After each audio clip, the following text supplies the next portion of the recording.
చెప్పండి మీది ఏ ఊరు? ఇక్కడ మీరు ఇంతకుముందు ఎన్ని పాయింట్లు ఇక్కడ చెక్ చేసారు? ఎట్లా చెక్ చేసి ఎన్ని బోర్లు వేసారు మీ ల్యాండ్లో? ఎన్ని ఎకరాలు మొత్తం? నా పేరు భాస్కర్ సార్. నాది పోలేపల్లి గ్రామం, మాది చింతపల్లి మండలం, నల్గొండ డిస్టిక్. ఇప్పుడు మా ల్యాండ్లో వచ్చేసేసి ఒక 5 బోర్లు వేసినాం సార్. 5 బోర్లలో ఒక బోరు కొద్దిగా ఒక 1.5 వాటర్ వస్తాయి, అవి మిగతా అన్నీ ఫెయిల్ అయినాయి సార్.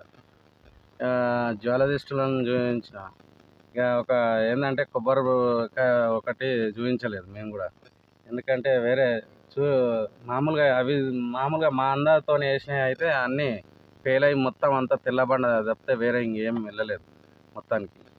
జియాలజిస్ట్తో చూపించిన ఆడుకో ఇడుకో కొద్దిగా పడ్డా కానీ అవి కూడా అంత సరిగ్గా వాటర్ అయితే లేవు, అందులో కూడా మొత్తం అన్నీ ఫెయిల్ అయినాయి. అది ఒక్కటే మాత్రమే నడుస్తుంది అట్లా ఆడుకో ఇడుకో. ఇక ఇది ఏమైనా చిలకకు మాత్రమే నడుస్తుంది. ఇక ఈ భూమిని సాగు చేయాలంటే ఎంతో కొంత వాటర్ కావాలని చెప్పేసి సార్ని పిలిపించినందుకు. ఓకే భాస్కర్ గారు, రైతులందరూ నమస్తే. నేను మీ సుమన్, రిజిస్టర్డ్ హైడ్రో జియాలజిస్ట్.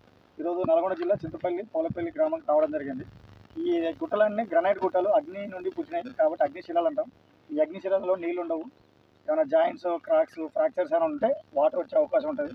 ఉదాహరణకి ఇప్పుడు ఇక్కడ గుట్ట ఉంది కదా, గుట్ట కింది భాగం పాదం దగ్గర బోర్ వేశారు. ఇది ఎన్ని ఫీట్లు వేసారు? ఇది 200 ఫీట్. 200 ఫీట్లు వేశారు. మామూలుగా డ్రై లేయర్స్ వచ్చినాయి. సరే ఎంతో కొంత వాటర్ వస్తాయి కదా అనే కాన్సెప్ట్ మీద మళ్ళీ అతను ఒక 15 రోజుల క్రితం కేసింగ్ పెట్టాడు. అయితే ఇక్కడ రైతులందరూ గమనించాల్సిన అవసరం ఏంటంటే, ఇక్కడ బోర్ ఉంది కదా, కేసింగ్ ఇక్కడ వేశారు, పుట్టగడ్డ ఉంది, అక్కడ ఒకే పాసిబిలిటీ ఉందనుకొని సర్వే చేశారు, డ్రిల్లింగ్ చేయించారు, ఎంతో కొంత డ్రై లేయర్స్ వచ్చినాయి. సరే ఉపయోగపడతాయని చెప్పి అక్కడ వేసిన తర్వాత ఈ భాస్కర్ గారు ఏం చేశారంటే, గుట్ట ప్రాంతం నుండి ఎత్తైన భాగం నుండి వాటర్ అనేది ఫ్లో అవుతుంది కదా వర్షాలు పడ్డప్పుడు, దాన్ని పక్క పొంది మొత్తం ఒక కాలువలాగా తీసి ఇక చిన్న గుంత తీయించాడు. ఈ గుంత లోపల గుట్ట నుంచి వచ్చిన నీళ్ళన్నీ ఇక్కడ ఇంపౌండ్ అయ్యి రీఛార్జింగ్ అయ్యి 250 ఫీట్ వేశారు కదా, ఈ బోర్ లోపలికి రీఛార్జింగ్ అయ్యి బోర్ వేసినప్పుడు నీళ్ళు రాకుండా కూడా ఇట్లా రీఛార్జింగ్ కండిషన్స్ వలన వర్షం నీరు భూమి లోపలికి ఇంకి ఈ ఎండాకాలంలో కూడా బోర్ పోసే అవకాశం ఉంది. కాబట్టి ఇప్పుడు బోర్ వేసినప్పుడు కనీసం చుక్క నీళ్ళు రాలేదు ఇక్కడికి. దీంట్లో ఒక 20 ఫీట్ల లోపే ఇప్పుడు వాటర్ ఉంది.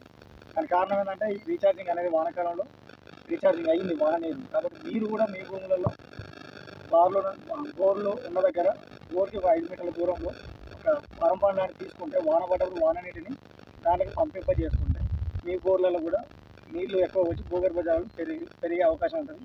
కాబట్టి రైతులు గమనించాలా, సైన్స్ వైపు అడుగులేయాలి. గుడ్డిగా వేసుకుని పోతే ఇప్పుడు